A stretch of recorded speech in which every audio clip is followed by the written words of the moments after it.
శబరిమల అయ్యప్ప ఆలయంలోని సన్నిధానంలో 18 పవిత్ర మెట్లను అధిరోహించిన వెంటనే భక్తులు నేరుగా స్వామి దర్శనమయ్యేలా మార్పులు తీసుకొని వచ్చింది ట్రావెన్కోర్ దేవస్థానం బోర్డు. ఈ మార్పును మార్చి 15 నుంచి 12 రోజుల పాటు విష్ణు పూజ జరిగే రోజుల్లో ప్రయోగాత్మకంగా అమలు చేయనున్నారు. ఇది విజయవంతమైతే తదుపరి మండల మకర విలక్కు సీజన్లోనూ కూడా దీన్ని కొనసాగిస్తామని ట్రావెన్కోర్ దేవస్థానం బోర్డు తెలిపింది. ఈ కొత్త పద్ధతి ప్రకారం శబరిమలకు ఇరుముడితో వెళ్లే భక్తులు 18 మెట్లు ఎక్కగానే అయ్యప్పను దర్శనం చేసుకోవచ్చు. గతంలో పదునెట్టాంబడి ఎక్కగానే భక్తులను ఎడమవైపునకు మళ్లించేవారు.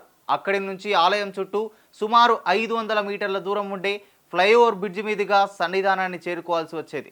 శబరిమల ఆలయ అభివృద్ధిలో భాగంగా అధికారులు కొత్త లేఅవుట్ను డిజైన్ చేశారు. దీని ప్రకారం సన్నిధానం చుట్టూ ఉన్న ఫ్లైఓవర్ బ్రిడ్జిని తొలగించనున్నారు. ఇకపై భక్తులు 18వ మెట్టు నుండి అయ్యప్ప స్వామి దర్శనం చేసుకోవచ్చు. మీనమాస పూజల కోసం ఇరుముడితో వెళ్లే భక్తులు 18 మెట్లు ఎక్కగానే నేరుగా ధ్వజస్తంభానికి ఇరువైపులా ఉండే లైన్లలో బలికర్పుర మీదుగా ఎదురుగా ఉండే అయ్యప్ప సన్నిధికి చేరుకోవచ్చు.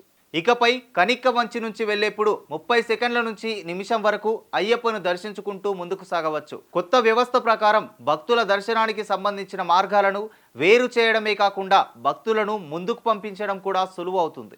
ఎడమ వైపు నుండి వచ్చేవారు కూడా దర్శనం కోసం కొంచెం ఎత్తైన ప్లాట్ఫామ్లకు చేరుకుంటారు. కుడివైపు నుండి వచ్చేవారు కాస్త కింద వైపు ఉంటారు. ఆలయ సంప్రదాయ నిర్మాణంలో ఎలాంటి మార్పులు లేకుండా కొత్త వ్యవస్థకు తంత్రి నుంచి ఆమోదం లభించింది. కొత్త విధానాలు ఆలయ ఆధ్యాత్మిక సాంస్కృతిక మార్గదర్శకాలకు అనుగుణంగా ఉన్నాయని దేవస్థానం బోర్డు తెలిపింది.